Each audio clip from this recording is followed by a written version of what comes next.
Hola, ¿qué tal? Yo soy Juan Esquivel y en esta ocasión te voy a enseñar una sencilla manera de hacer o calcular el factorial de un número en Python. Empecemos, vamos a crear una variable que se llame número y vamos a castearla o a convertirla a un entero, porque recuerden que el input, que es lo que vamos a usar para recibirlo por teclado, pues devuelve una cadena de caracteres. Entonces acá yo voy a poner input y dentro del input recuerden que podemos ponerle lo que queramos que diga, es opcional. Entonces le vamos a escribir acá número para pedirle el número al usuario.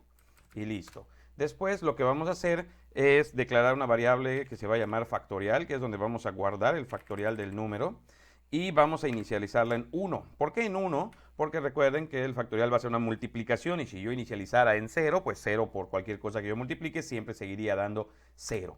Entonces cuando tengan que calcular algo que se base en multiplicaciones, recuerden que la inicialización no sería en 0, sino sería en 1. Después vamos a preguntar con un if y vamos a preguntar si el número que encontramos o que pedimos nosotros es diferente de 0.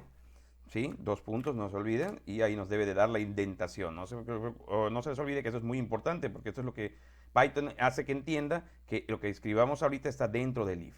Si el número es diferente de 0, vamos a calcularle su factorial. Podríamos haber puesto mayor o igual a 0 para validarlo solo para positivos, por ejemplo. Y lo que vamos a hacer aquí es poner un for, una variable i, in, y vamos a usar range. Les recuerdo que range a partir de Python 3 ya es un tipo de datos. Un tipo de datos que genera una lista inmutable. No es una función, es un tipo de datos aunque se use como función. Genera una lista inmutable, lo cual quiere decir que no se puede cambiar. Range, cuando nosotros no le ponemos nada, le tenemos que dar el parámetro, por ejemplo, un número. Por ejemplo, 5. Si yo le diera solamente el 5, me generaría números del 0, empieza siempre en 0, hasta n-1, o sea, del 0 al 4, si yo le dijera 5. Si yo quiero decirle dónde va a empezar y dónde va a terminar, solamente se los tengo que pasar como parámetros. Por ejemplo, yo le voy a decir que va a empezar en 1, ¿sí? Y que va a terminar en el número que nosotros nos dieron, pero más 1 para que lo incluya. Si no, recuerden que si le damos 10, llegaría hasta el 9 nada más. Bien, entonces dos puntos y dentro de este ciclo for es donde vamos a decir que factorial va a ser igual a ese mismo factorial, pero multiplicado por la i, que recuerden que la i es este valor que nos va a ir agarrando los valores del rango que se generó.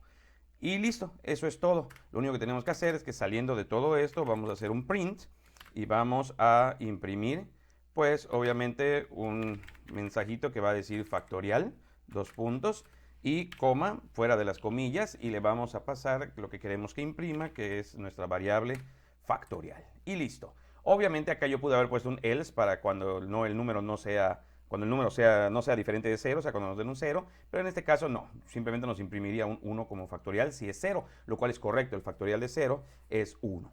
Vamos a correr nuestro programa, a ver cómo funciona, y aquí podemos ver que nos está pidiendo el número, yo simplemente vendré y le pondré 3, yo sé que es 3 por 2 por 1, que sería 6, y ahí está, nuestro factorial es 6. Ejecutémoslo de nuevo para ponerle un número un poco más grande. Vamos a ponerle un 7 y nos da 5040 como el factorial de 7. Claro, esto pudo haber sido mejorado, inclusive pudo haber empezado en 2 el rango, pero eso me obligaría a checar que el número no sea 1. Entonces yo consideré dejarlo así. Y esta es una manera muy sencilla de hacer uno de los problemas más solicitados por los estudiantes de programación. Eso es todo, lo espero en el próximo video. No se les olvide de seguirme y de darle me gusta a este video. Hasta la próxima.